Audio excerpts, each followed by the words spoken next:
And if you could state your name for the record, please, ma'am. Mrs. LaTasha Lux. Quote, "Our behavior shall inspire and sustain the confidence of our community. Whether on or off duty, department members shall not behave in such a way that a reasonable person would expect that discredit could be brought upon the department or that it would create the appearance of impropriety or corruptive behavior," end quote. Milwaukee Police Department Code of Conduct, Core Values 3.01 under Integrity. Quote, "On my honor, I will never betray my badge, my integrity, my character, or the public trust. I will always have the courage to hold myself and others accountable for our actions. I will always uphold the Constitution, my community, and the agency I serve," end quote. Hello, Matthew. We've never been formally introduced. I'm LaTasha. A few things about me. Purple is my favorite color. I love all things Disney. I've been married to my husband for almost 18 years. I have 2 sons, 12 tattoos, and 1 dog. I am passionate about photography. On July 5th, 2020, our paths collided.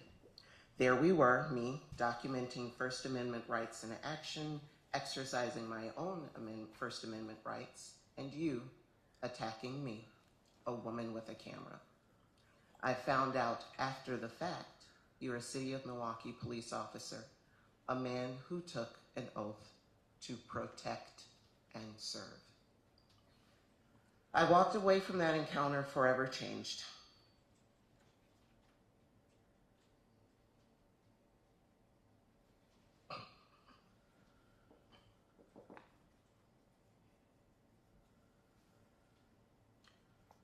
I'm not talking about the post-traumatic anxiety, the nightmares, the panic attacks, or the tear-filled breakdowns, or even the concussion.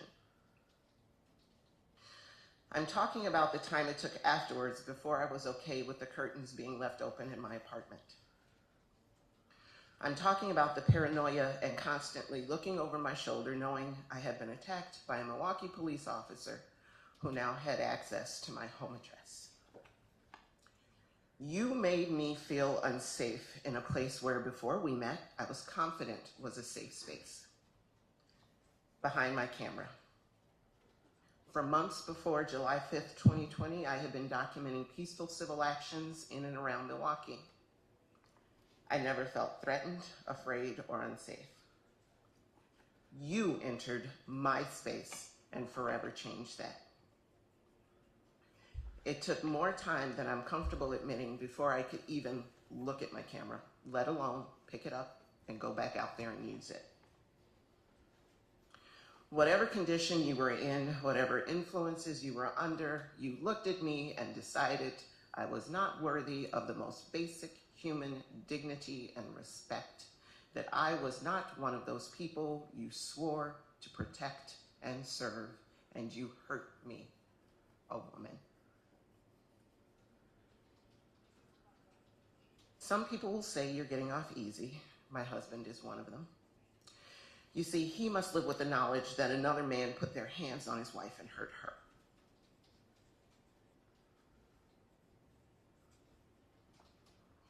We're both hoping that you will finally be held accountable and made to take responsibility for the damage you did that day. More damage than a broken camera.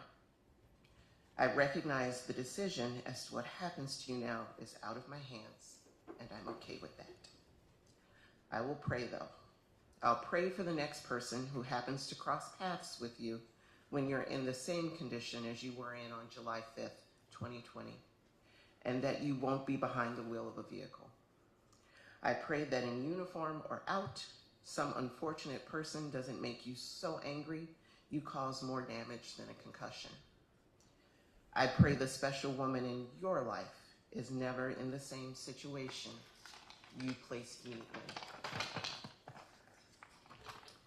Officer Willmann, No matter what your punishment, no matter what the punishment you receive today, you're guilty. Guilty of hurting me. Whatever excuse you give, you and I both know what you did that day. And now, Officer Willmann, the path we've been on together since July 5th, 2020 splits. You go your way and I go mine. I depart from you grateful that this nightmare is finally over. I leave you having become stronger than I ever thought I could be. I leave you knowing that I am enveloped in love and support from so many. I leave you with my head held high and a smile on my face. This was my victim impact statement. Victim. I hate that people see me as a victim. I hate that you've turned me into a victim. I've never viewed myself as a victim, and now, in the past 2 years, it's been connected to my name more times than I can count. I am no longer your victim, Matthew Willmann. May you always carry a little piece of me forever into your future, whatever that future may hold, and may it be the future you deserve.